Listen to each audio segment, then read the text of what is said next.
Chica rice मिलरों को कैथल अनाज मंडी में धान खरीदने की परमिशन देने बारे आज कैथल के कोयल कॉम्प्लेक्स में लगभग 2 घंटे तक लंबी बैठक चली। बैठक में राइस मिलों से जुड़े तमाम पदाधिकारी और प्रशासनिक अधिकारी मौजूद रहे।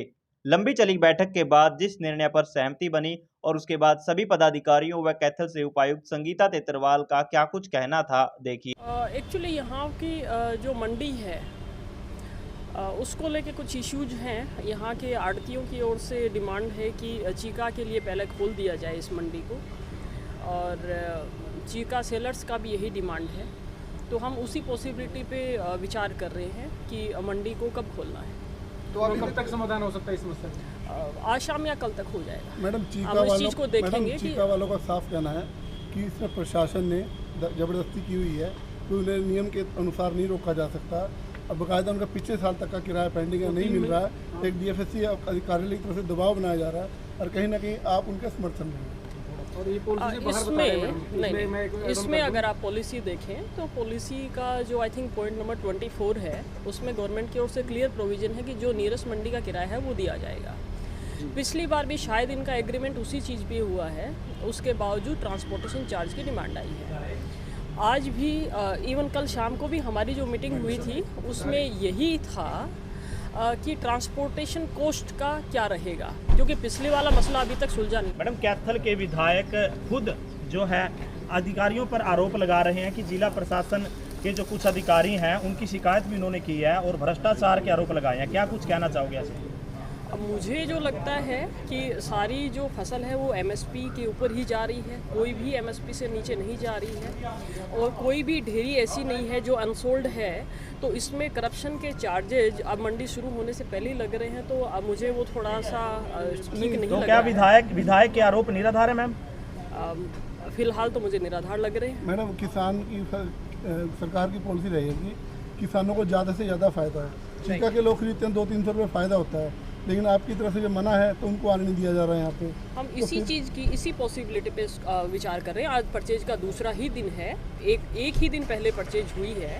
हमने उसको देखा है, मंडी में हमें कोई इस तरह का गलत नहीं है, अभी कोई भी ढेरी अनसोल्ड नहीं है, सब MSP के ऊपर ही जा रहे हैं। गवर्नमेंट MSP ही प्रॉमिस कर सकती है। मैडम, अगर प्राइवेट खरीदार को ज़्यादा पैसे देता है तो प्राइवेट खरीद अलाउड है, तो आपने प्राइवेट खरीद अलाउड है, वो तो सब जगह अलाउड है। सरकारी खरीद का जहाँ तक इशू है कि हमें इसको ओपन करना है कि नहीं करना, हम उसी पॉसिबिलिटी पे विचार करने हैं। तो आने नहीं दे रहे, चीका वाले जो अच्छा दाम दे रहे हैं। नहीं, प्राइवेट खरीद चीका वालों को अलाउड है, प्राइवेट खरीद अलाउड है। मैडम, एक चीका अभी चीका मिलर्स का कहना है कि 2 करोड़ रुपए DFSC ऑफिस में पेंडिंग है उनके पिछले साल का जो इशू है, अभी भी वही इशू है। अभी वो डायरेक्टर साहब के साथ में वो चीज़ डिस्कस हो गई है। उन्होंने कहा है कि वो ऑफिस जाने के बाद में इस चीज़ को देखेंगे और जो भी डायरेक्शन है वो कंसर्न डिपार्टमेंट को दे देंगे। तो मैडम, आप सभी को मालूम है, आप लोगों के माध्यम से ही थोड़ा विवाद हमारे संज्ञान में आया था। कैथल मंडी की और चीका मंडी का कुछ विषय था आपस में, तो उसके बारे में मैं और डायरेक्टर फूड यहाँ पर आए थे।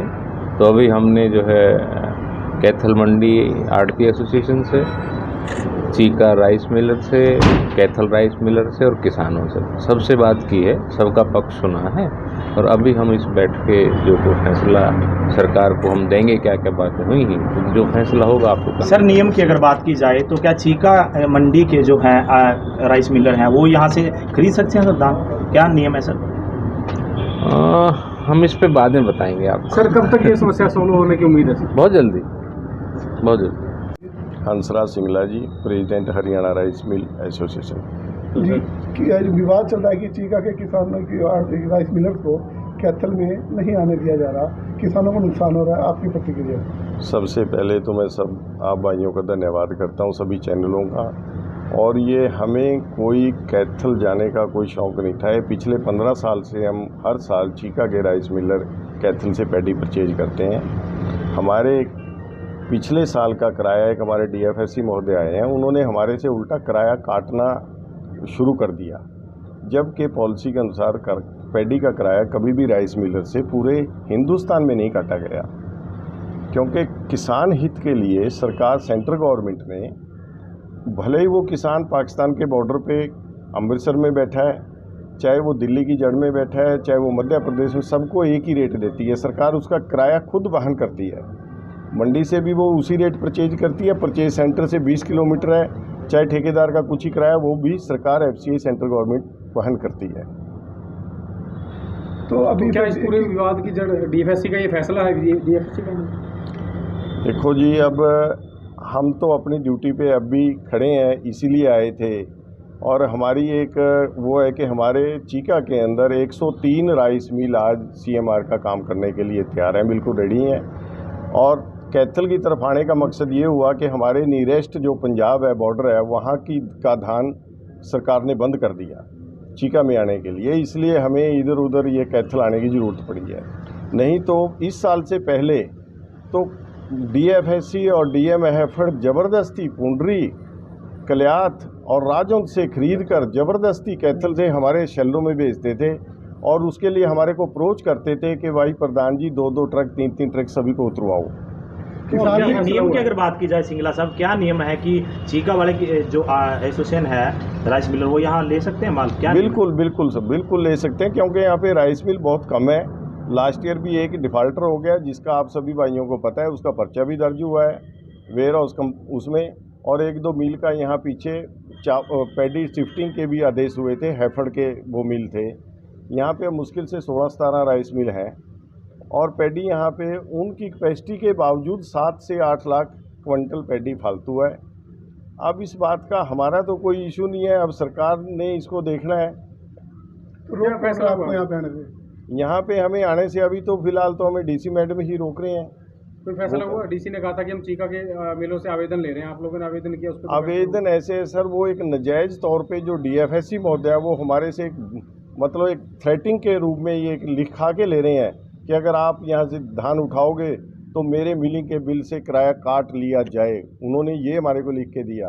तब हम कल 103 राइस मिल के नुमाइंदे मैडम DC को शाम को मिले, हमने ये उसमें क्लियर लिख के दे दिया कि जो हरियाणा गवर्नमेंट ने पॉलिसी बनाई है हम उसके अनुसार चलेंगे, अलग से अंडरटेकिंग हम कुछ नहीं देंगे। तो DFSC ने अपना नियम बनाया है? अपना नियम बनाने की बड़ी कोशिश करते हैं जी। जो किराया रोका हुआ है सिर्फ चीका का रोका हुआ है उन्होंने, और पूरे हरियाणा में किसी का किराया नहीं रुका। तो आप लोगों को ये भी आरोप है जी कि आप टैक्स की चोरी कर रहे हैं।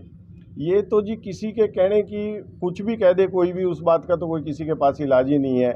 टैक्स की चोरी तो इसमें कहाँ से हुई बताओ आप? किसान आपका समर्थन में उतरे हैं कि वो चीका के जो राइस मिलर हैं वो हमें अच्छा दाम दे रहे हैं इनके, लेकिन कैथल के कुछ राइस मिलर व्यक्ति विशेष हैं जो सब रुकवा रहे हैं, आप क्या कहेंगे?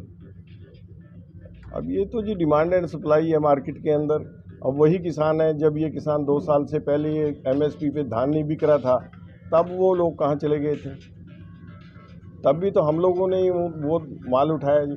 अब आज उनकी किस्मत, पीछे गेहूं में नुकसान हो गया किसानों का, अब भगवान ने उनकी सुन ली। अगर 100-200 रुपये ऊपर बिक रहा है तो किसी को क्या दर्द हो रहा है? हमें तो यही समझ में नहीं आती। अब जो आज आला अधिकारियों के साथ मीटिंग हुई है, इसमें क्या रिजल्ट निकला है? कब तक अनुमति देने की बात हुई है? अभी जी उन्होंने हमारे को कुछ नहीं बोला है इसके लिए, बल्कि हमने पिछले साल के किराए के लिए भी बताया उनको। वो हाँ, हम उस किराए के लिए DC मैडम को मिले थे 2 महीने पहले। उन्होंने उस लेटर को बोल दिया कि मैं हेड ऑफिस से अपना इसकी क्लियरेंस मांगूंगी। क्लियरेंस भी आ गई, उसमें क्लियर लिखा हुआ है, वो लेटर मैं आपको भी दे देता हूँ कि किसी भी धान की पॉलिसी के अंदर धान का किराया राइस मिलर से काटना नहीं बनता, ये क्लियर लिखा है। उसके बावजूद भी DFSC महोदय हमारे ज़बरदस्ती करे बैठे हैं और उन्होंने अपनी एक घर की दुकान बनाई। कितने लाख का अमाउंट बनता है आपको? वो अमाउंट बनता है जी, ये 5 लाख क्विंटल पैडी है तो इसका 2 करोड़ के आसपास। 2 करोड़ रुपये चीका मिल इसका रुका हुआ है सर। उपायुक्त किसी दबाव में?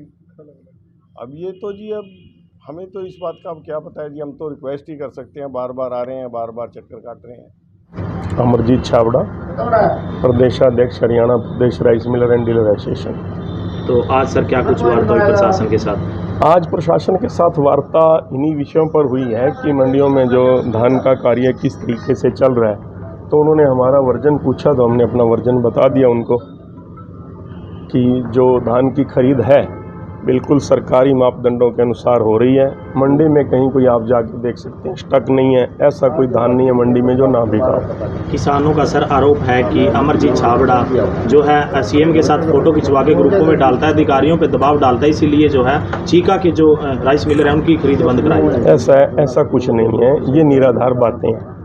हमें कैथल नहीं पूरे हरियाणा में एक प्रोक्योरमेंट के लिए पॉलिसी बनाई जाती है, और वो जो पॉलिसी बनाते हैं वो उच्च अधिकारी बनाते हैं, वो कोई अमरजीत छाबड़ा या कोई और बैठ के नहीं बनाता, और कोई भी इस सरकार में कोई दबाव नहीं बना सकता। हमारे कोई कितना भी बड़ा पद किसी का हो, पॉलिसी में मैं जैसा आपको बताऊं कि पॉलिसी में बिल्कुल क्लियर है कि पहले सबसे पहले लोकल मिलर को प्रायोरिटी दी जाएगी, क्योंकि वो इकोनॉमी उसमें गिनी जाती है। अगर उसमें सरकार को 40 या 50 रुपए का अतिरिक्त भार वहन करना पड़ता है तो कोई सरकार उसको भार अतिरिक्त वहन नहीं करना चाहेगी। कल हमारे डीएफएससी साहब ने उनसे आवेदन भी लिए हैं चीका वालों से। मैं चीका क्या, मैं तो कहता हूँ अम्बाड़ा का, मैंने कहा है कि अम्बाड़ा के मिलर को लेके आए, अगर चीका के मिलर भी रुकते हैं हमें उनका भी स्वागत है, कोई हमारी तरफ से रुकावट नहीं है। मैं आपको एक चीज़ बता देना चाहता हूँ, क्लियर कर देना चाहता हूँ कि जो हमारी इकोनॉमी होती है उस इकोनॉमी से ऊपर जाके अगर कोई अपना भाड़ा लगा के उस धान को ले जाना चाहता है, उसके बाद सरकार को उसका कितना नुकसान होता है, कितना नफ़ा होता है, सरकार वो चीज़ें कैलकुलेट करती है। किसी मिलर के कहने से, किसी के दबाव में आके ऐसा कार्य बिल्कुल भी नहीं होता है। विधायक का कहना है कि कुछ मंडी के जो कैथल के राइस मिलर जो है मुख्यमंत्री को गुमराह कर रहे हैं, वहां जाकर मैंने विधायक साहब के बारे में जो है उनकी मिलीभगत है, वो घोटाला कर रहे हैं। देखो, मैं विधायक जी के बारे में फिर एक वही चीज़ कहूँगा कि हमारे बड़े भाई हैं, और फिर एक चीज़ कहना चाहता हूँ कि पॉलिसी में जो चीज़ें हैं वो एक बार पॉलिसी को स्टडी कर लें। कैथल के द्वारा चुने गए वो विधायक हैं, और कैथल की मंडी में एक भी दाना एमएसपी से नीचे नहीं बिक रहा। साथ की मंडियों में जो भाव मिलते हैं वो भाव उनको मिल रहे हैं। मैंने पहले भी बताया था, सभी धानों में, चाहे वो बारीक धान है 1509 है, चाहे RS10 है, चाहे उसमें 17-18 आ गई, पूरे के पूरे धानों में 500 से 600 रुपए का मंदा आया है। और उनको ये बरगला दिया किसी ने, लोगों ने, विधायक जी को। विधायक जी ने सिर्फ एक तरफा सुना है, उन्होंने हमारा पक्ष तो सुना ही नहीं। जब हमारा पक्ष सुनेंगे वो, उनको वो सारी चीज़ क्लियर हो जाएगी, दूध का दूध पानी का पानी हो जाएगा। विधायक जी जो सही बात होगी वो करेंगे, सिर्फ एक तरफा बात उन्होंने सुनी है, शायद वो इसलिए कह रहे हैं।